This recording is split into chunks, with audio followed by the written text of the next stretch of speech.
নির্মল আবেগ, দীর্ঘ পথ চলার অন্তিম বিন্দুতে দাঁড়িয়ে নিজের অধ্যায়ের শেষ ঘোষণা করলেন রোহিত শর্মা।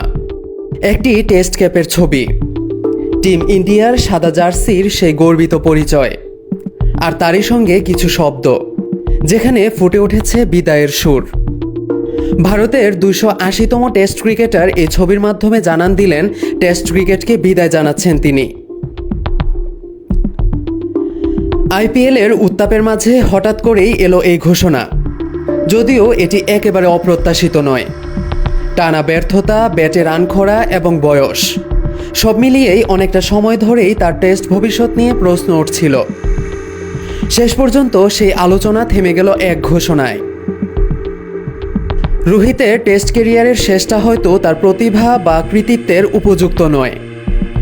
চলতি মৌসুমে বাংলাদেশের বিপক্ষে সিরিজ থেকে শুরু হয়েছিল তার ব্যর্থতার ধারা। এরপর নিউজিল্যান্ড এবং অস্ট্রেলিয়ার বিপক্ষেও নিজেকে ফিরে পেতে পারেননি তিনি।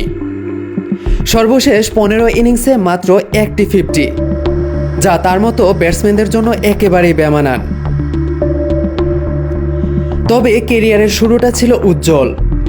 2013 সালে অভিষেকে দুর্দান্ত 177 রানের ইনিংস, পরের ম্যাচেও সেঞ্চুরি।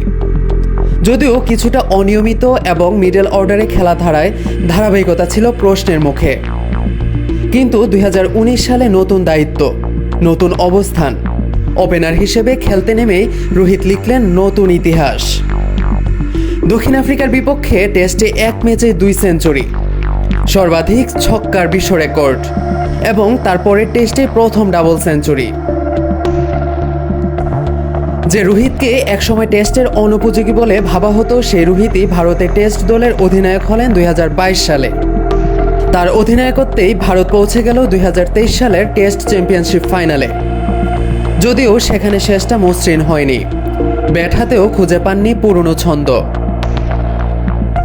এক দশক জুড়ে 67টি টেস্ট খেলে 4301 রান করেছেন রোহিত, 12টি সেঞ্চুরি, 18টি হাফ সেঞ্চুরি। ব্যাটিং গড় 40.57, স্ট্রাইক রেট 57.05। টেস্ট অধিনায়ক হিসেবে 24 ম্যাচে 12 জয়, 9 হার এবং 3 ড্র। একজন নেতার হিসেবেও মোটামুটি সফল বলা যায়। টেস্ট ক্রিকেট ছাড়লেও আন্তর্জাতিক ক্রিকেটকে পুরোপুরি বিদায় জানাচ্ছেন না রোহিত। ওয়ানডে ফরম্যাটে এখনও দেশের প্রতিনিধিত্ব করে যেতে চান তিনি। এই বছরের শুরুতে টানা সাফল্যের মধ্য দিয়ে টি-20 বিশ্বকাপ জিতিয়েছেন ভারতকে, আর এরপরই জানিয়েছিলেন এই সংস্করণ থেকে অবসর নিয়েছেন তিনি। এবার টেস্টকেও বললেন বিদায়। ভারতের সামনে এখন বড় প্রশ্ন, নতুন টেস্ট অধিনায়ক কে হবেন?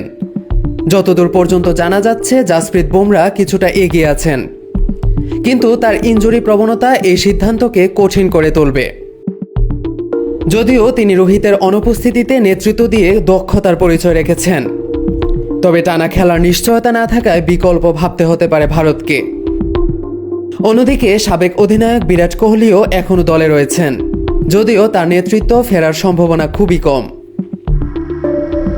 আগামী 20 জুন থেকে হেডিংলিতে শুরু হতে যাচ্ছে ভারতের ইংল্যান্ড সফর। 5 ম্যাচের সিরিজে কে নেতৃত্ব দিবেন ভারতকে, সেটাই এখন দেখার বিষয়।